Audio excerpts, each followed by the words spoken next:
बिहार की सियासत में एक बार फिर से हलचल तेज हो गई है। सत्ता के गलियारों में बैठकों का दौर शुरू हो चुका है और राजनीतिक समीकरण नए सिरे से साधे जा रहे हैं। नमस्कार, एक न्यूज़ 24 देख रहे हैं आप और मैं हूं आपसे ड्यूटी।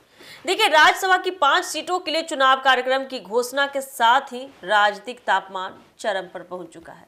इन सबके बीच भोजपुरी सिनेमा के पावर स्टार पवन सिंह का नाम सबसे ज्यादा चर्चा में है और ऐसे में देखा जाए तो हमारे भोजपुरी के पावर स्टार पवन भैया अपनी पर्सनल लाइफ को लेकर और अपने कलाकारी के वजह से भी पहले भी और अभी भी काफी सुर्खियों में है और इस बार तो राजनीतिक चर्चाओं में घिरे हुए हैं।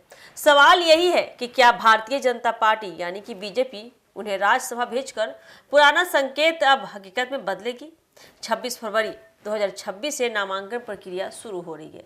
बिहार विधानसभा की संख्या के आधार पर देखें तो 5 सीटों के लिए मतदान होना है। एक सीट के लिए 41 वोट आवश्यक है। एनडीए के पास कुल 202 विधायक है, जबकि अकेले बीजेपी के पास 89 विधायक है।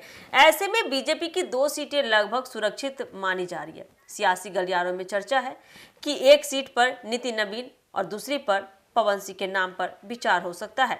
जरा याद करिएगा, साल 2025 के विधानसभा चुनाव के दौरान पवन सिंह ने खुद चुनाव न लड़कर एनडीए के समर्थन में प्रचार किया था। उस वक्त बीजेपी सांसद मनोज तिवारी ने कहा था कि पार्टी उनके लिए कुछ बड़ा सोच रही है। यह बयान तब से ही राजनीतिक अटकलों का आधार बना हुआ है। राजनीतिक विश्लेषकों का मानना है कि शाहाबाद और मगध क्षेत्र में युवा और राजपूत मतदाताओं के बीच पवन सिंह की पकड़ मजबूत है। 2024 के लोकसभा चुनाव में काराकाट से निर्दलीय मैदान में उतरकर उन्होंने अपनी राजनीतिक मौजूदगी का एहसास भी कराया था, भले ही जीत नहीं मिली।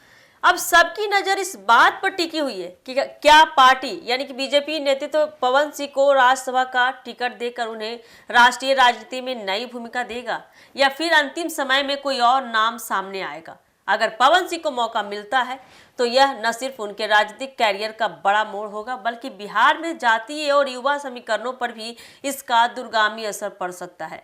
आने वाले दिनों में बीजेपी का फैसला बिहार की राजनीति की दिशा तय कर सकता है। तो आने वाले समय में काफी देखना दिलचस्प होने वाला है कि पवन सिंह को राज्यसभा की टिकट मिलती है या सिर्फ ये अफवाह ही रह जाती है, ये बातें ही रह जाती है। आपको क्या लगता है कि पवन सिंह को इस बार राज्यसभा का टिकट मिलेगा या बीजेपी खेलेगी उनके साथ कोई नया चाल? आप हमें कमेंट सेक्शन में बता सकते हैं और ऐसे ही खबरों के लिए, ऐसे ही अपडेट के लिए जुड़े रहिए हमारे एक न्यूज़ 24 के साथ। धन्यवाद।